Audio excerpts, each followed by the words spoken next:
How long have you been sitting on that creative idea that you've been wanting to produce for weeks or months? How long have you been fantasizing about what it's going to look like in your head, but you still haven't picked up the camera to actually record? Or do you even have the footage recorded? You just haven't sat down to edit it yet. Or maybe you even have it edited. You just haven't posted it yet.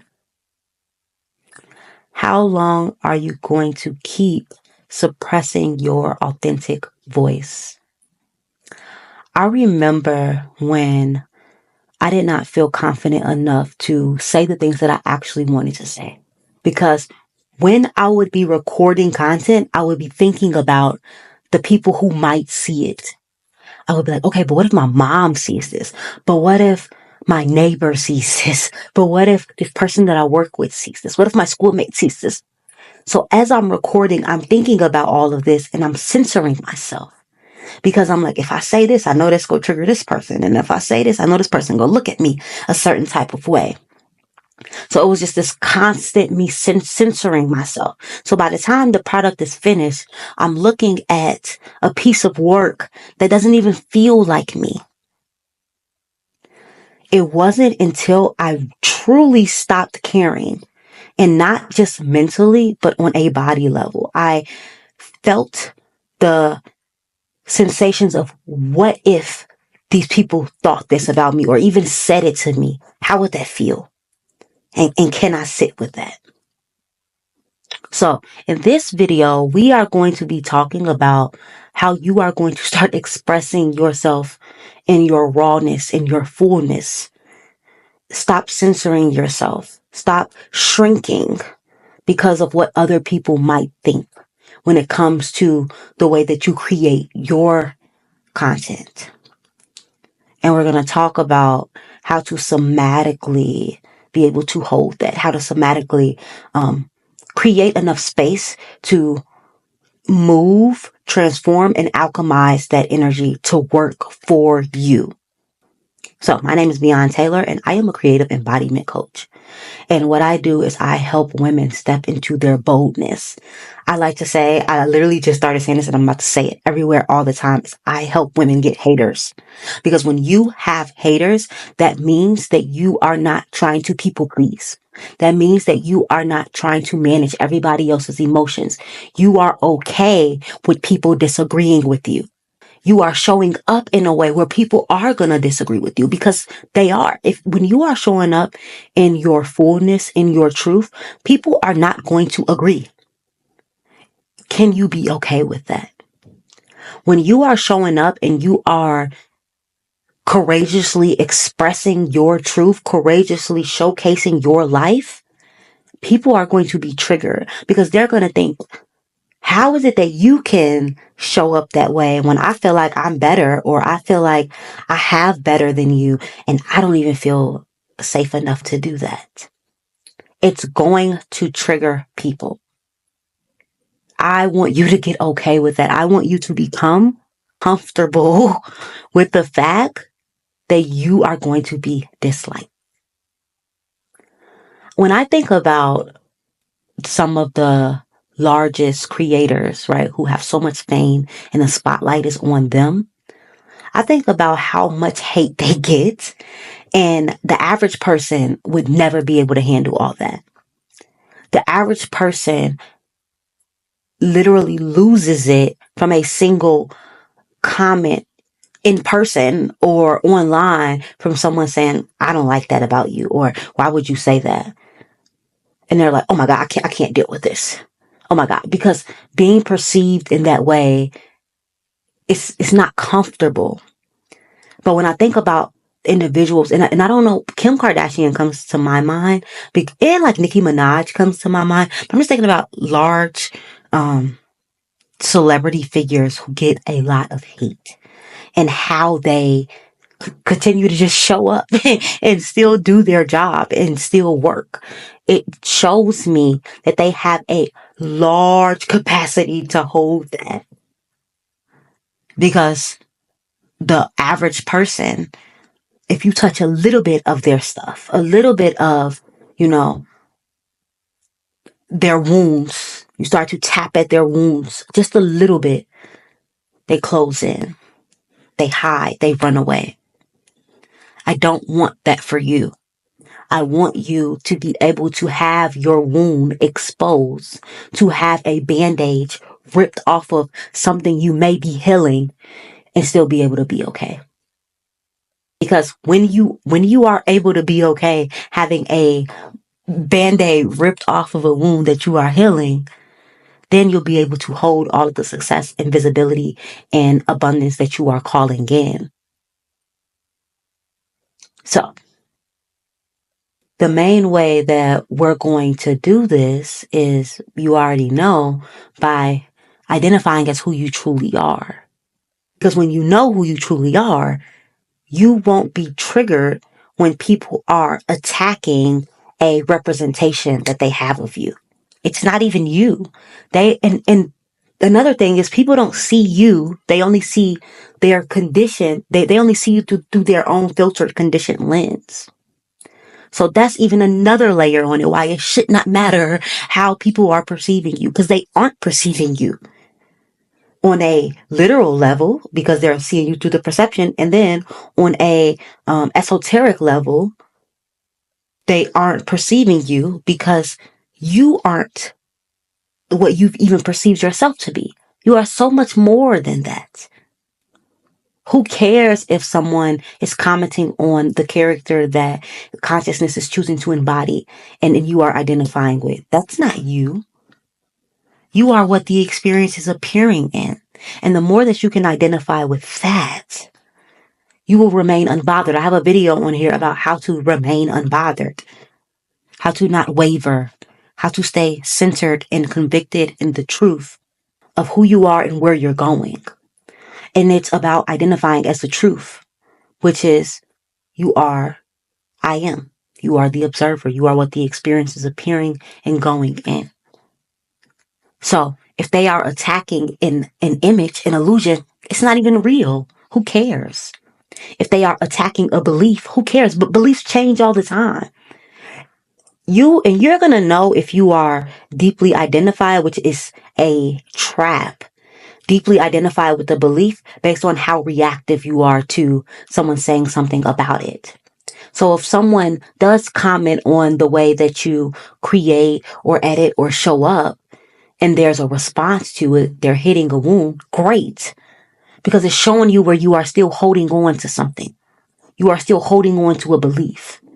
If someone says, you're not even that good, that would not bother you if on some level you didn't believe it. It bothers you because there's still some type of identity there. So it's great when they can attack that or it triggers you. I always say, like, being triggered is the best thing ever, because it's still showing me where I'm blocked internally, where I am still blocking love, where I am still creating this illusion of separation. So I love being triggered. And I know this is not like a popular like thing to say, go out and get triggered, but it is the way that you're going to live in your fullness. That is the way that you are going to be free, is by inviting. That's why I'm like, I want you to get haters, because when you can invite that, talk about healing, talk about shadow work. By showing up and creating consistently, it is shadow work. Because you are going, when you're not performing, because you are going to the depths of yourself that, and allowing that to be seen. You're going to the depths of yourself that you may have been shamed for, or not allowed to be fully expressed. Told to, like, you're too loud. Kids are meant to be seen, not heard. Your opinion or perspective isn't valid. You don't know what you're talking about. So to now say the things that you were told that you cannot say, or to express yourself in a way that you were told you should not express yourself in that way, it is shadow work, because you are saying, I had to put all this stuff in the dark and now I'm bringing it to the light. And based on how people are responding to it, which isn't going to always be great, it's going to allow you to heal that, because it's going to allow you to, when that wound gets triggered, now it's coming to the forefront and now you can meet it with love. This is the ultimate shadow work. So it's like not only are you healing, but you are also creating the impact that you are looking to create. You are also getting the visibility that you deserve. You are also earning the income that is rightfully yours, earning the abundance that is rightfully yours. This is all like people, you know, some people will say, oh, it's not that deep, but it really is. And I know for you, it is that deep. Everything is that deep.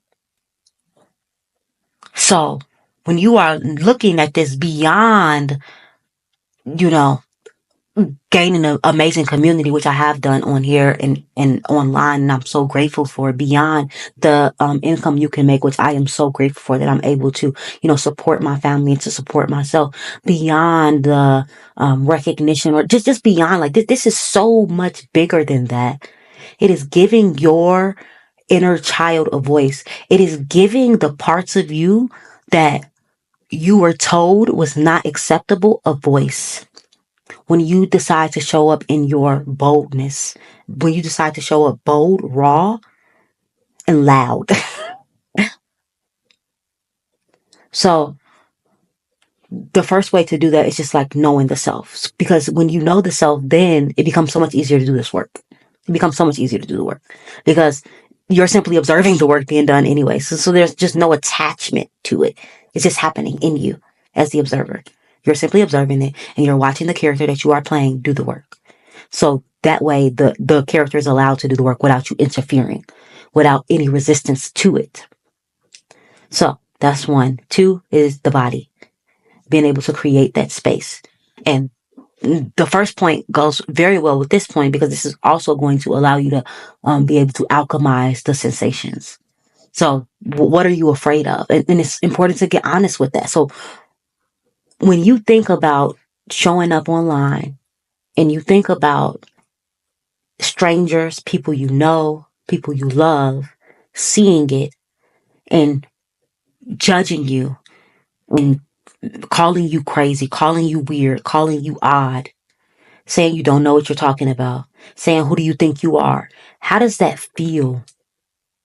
Does it feel like rejection? Does it feel like disappointment? Does it feel like anxiety? I want you to really tap into what does it feel like for someone to, deny me, for someone to harshly criticize me. What does that feel like? And then I want you to go within the body and just create space around that by observing it. And the way you observe is just getting really curious with it. So let's say that, there's this feeling of being rejected. What does rejection feel like? For me, rejection, I could feel it like in my chest area, like right here.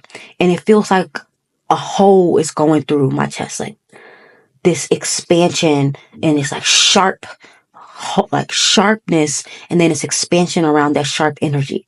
But like getting really animating what the sensation is so that one, I see that it's not me.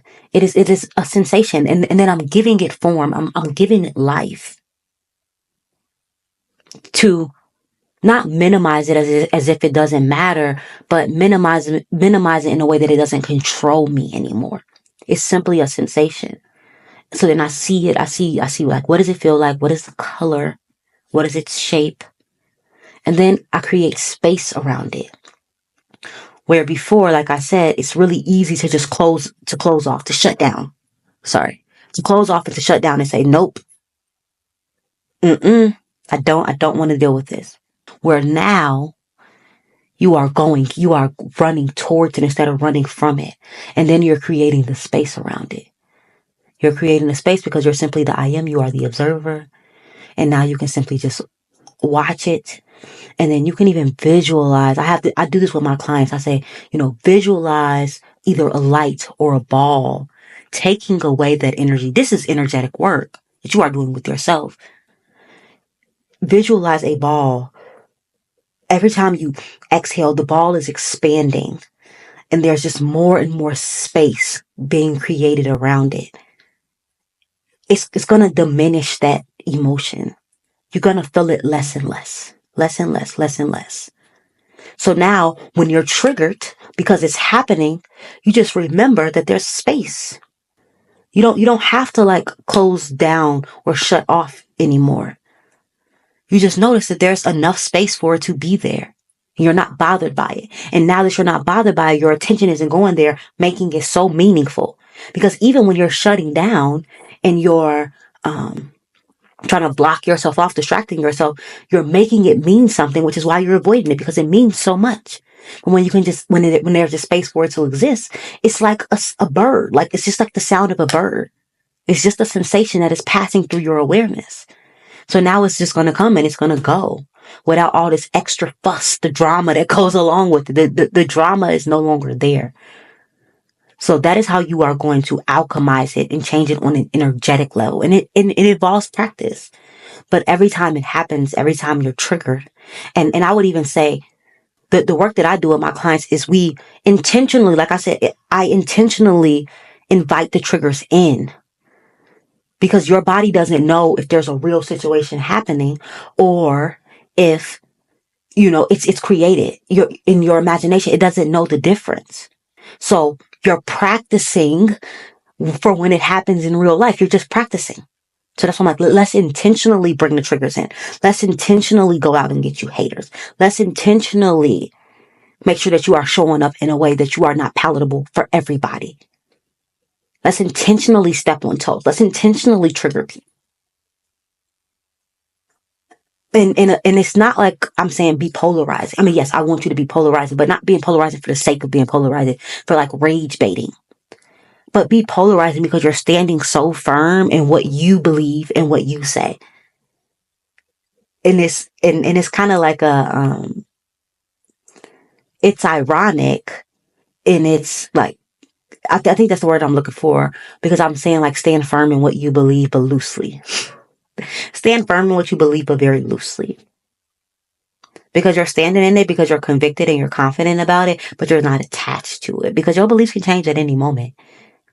And it's like being okay with that. But that's a whole other story. Because I know that I was talking to you guys about like not being attached to any, like not being too attached to any belief, but still being convicted in what you believe now. And then being like, and I'm okay with being wrong. Like, I'm so convicted in what I believe now that like, if I'm wrong, who cares? Because the idea of being wrong, the only reason why people are afraid of that, or why they're afraid of failing, is because they don't want to feel the sensation that comes along with it. All of this has everything to do with people avoiding feeling. Also, the reason why people avoid the present moment, because you gotta face yourself. You gotta face your feelings. You gotta face your thoughts. Most people don't want to do that. They want to distract. They want to avoid. They want to deny. No longer are you doing that. You're meeting the present moment fully. You're meeting yourself fully. You're showing up fully. You're posting that content. You're posting the content that you know your family is not going to approve of, that you know your coworkers going to look at you side-eyed at. You're posting the content that you know it's not the best edited. It's not the best shot. You don't have the best lighting. You're posting the content because you are able to hold the judgment that comes along with it. In the body, you're able to hold it because you know that you are the I am. You are not even the experience. You're just able to hold it all. Then it's going to change the game for you, because now when people are like, "Oh, the market is saturated," first of all, there's no such thing as an oversaturated market. The only reason why people feel like a market is saturated is because they spend a lot of time there. So because you are in the market, you're seeing everybody who's creating like you, and you're getting recommended all the videos like it. So you think everybody's doing it. I promise you, they're not. You're just in that group. But even inside of the group, the way to stand out is not to sound like everybody else. It's to be authentically you. Nobody has your perspective. Nobody can say the things the way that you say them. Nobody can do the things the way that you do them. But you're still trying to dance along, stay in rhythm, stay in the line. Make sure you don't stand out too much, because if you stand out too much, people will be like, hey, they're going to see you. And even though deeply you say you want to be seen, energetically, there's still this resistance to it. So when you do the energetic work, when you do the self-inquiry work by going into who am I really? Who am I beyond what I see, beyond my thoughts, beyond the perception? Like, who am I? That's self-inquiry. Who is it that's aware of my experience? That's self-inquiry. When you do that work consistently, you do the energetic work consistently, it's going to be so much easier to just show up and do the damn thing. So do this work, do the beyond self ritual. I've talked about it many times. Join my free community, Confident Creator, where right now we are focusing on quantum jumping June. We are quantum leaping this month. And inside of that group, we have 2 live calls. So we're going to be doing a somatic practice. One is going to be a somatic practice together. One is going to be a Q&A. Join that community so you can learn how, if it's still a little bit abstract, learn how to, learn how to move that energy around. Learn how to create the space for adversity. You'll learn that in there, and then you'll also learn about the Beyond Self ritual inside of that group. I also have my mastermind, Thriving Creator, where I'm going to help you get haters. I'm going to keep saying it. I'm going to help you get haters. That's exactly what we do. We work on the nervous system. We work on subconscious reprogramming. And then we also work on content strategy. So if you are posting a lot and you feel like you don't know why it's not working, I'm sure it has everything to do with just you not stepping into your boldness. And like, that's it. And daring somebody to question you. Because that's the energy that's going to attract the community, the clients, the buyers that you are looking for. Not this cookie cutter being everybody else. So if those are something that you're interested in, all the links are down below. Love you guys. Have a great day. Talk to you soon. Bye.